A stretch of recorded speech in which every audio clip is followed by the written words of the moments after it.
Well, man, I can't believe people are still listening to this podcast. It's been a long time since I recorded a new one.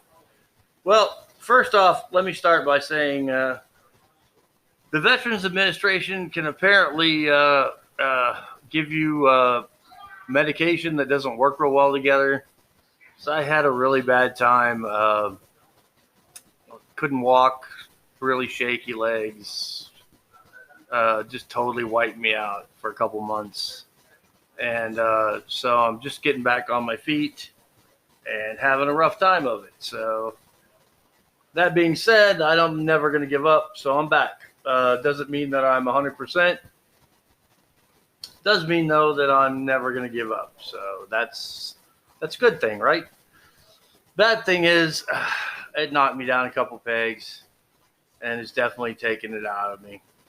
But that's what MS does, right? MS, on top of anything else, makes it even worse. But I'm still here, and I'm not going to quit. Let's see, my pool's dead, so I'm waiting for parts to come in for it. So now I'm on a treadmill. That makes things a little harder because it's hotter. Um, that's no fun. And then we had, I live in Texas, so right in the middle of the whole uh, having really, really bad problems, we had this electrical thing where they cut the power off for large periods of time. And so it was freezing for hours and hours on end. And I have to have a breathing machine to sleep. And there was no sleep. And yeah, just really things just kind of all came together and life was miserable. But, that's okay because life is going to be miserable. You can't, you can't give up. You just have to keep going on.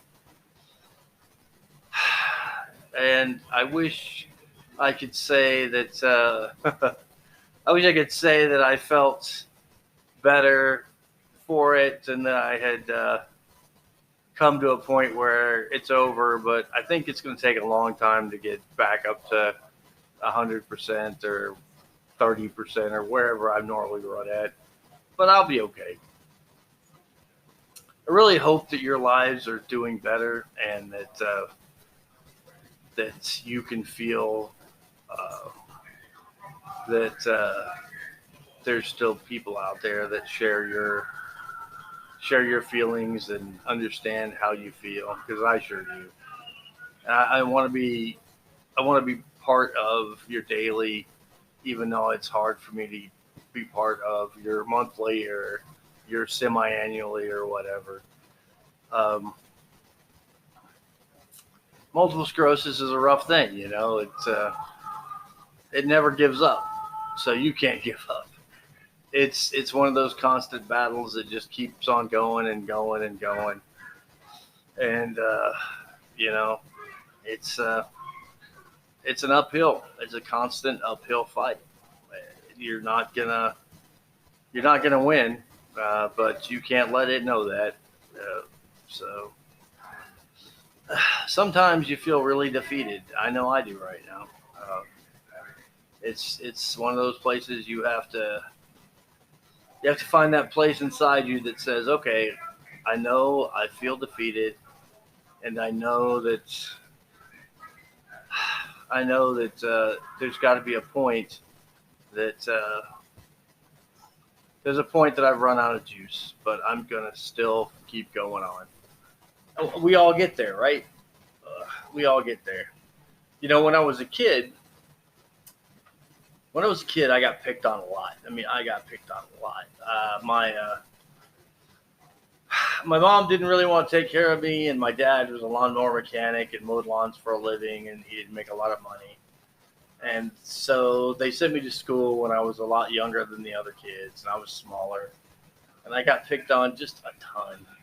So I was always told, my mom was like, hey, don't fight back. Don't ever fight back. I think it was more because she just didn't want to deal with the school.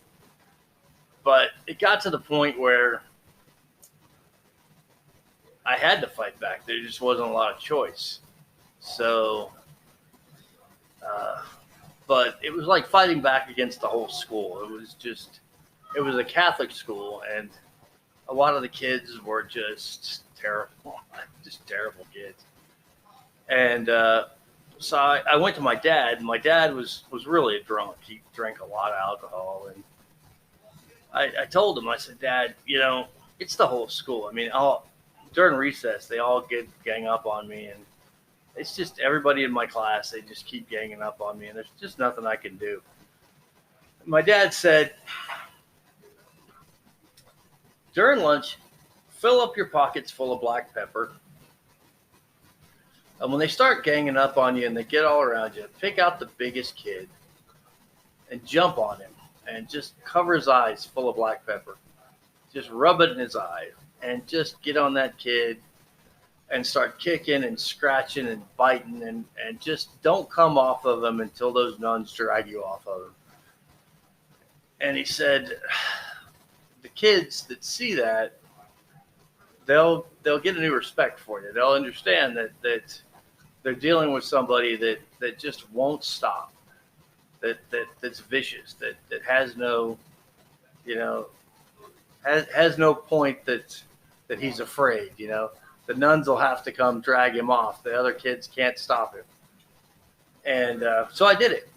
And this kid, man, this poor kid, he was one of the bullies. He kicked me and spit on me, but he didn't deserve what I did to him. I bit him all over, and I kicked him, and I scratched him, and I mean, he had bite marks from head to toe, and black eyes, and just whatever I could do to him. And when the nuns actually pulled me off, they had to pull so hard they broke the ulna radius in my left arm, trying to get me off this kid.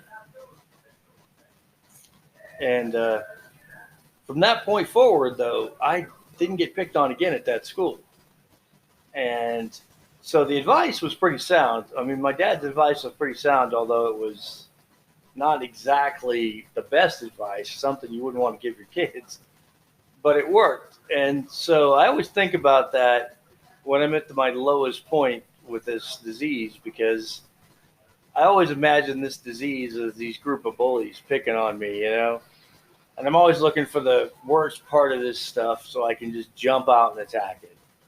Because, I just want to let it know that I am never going to stop.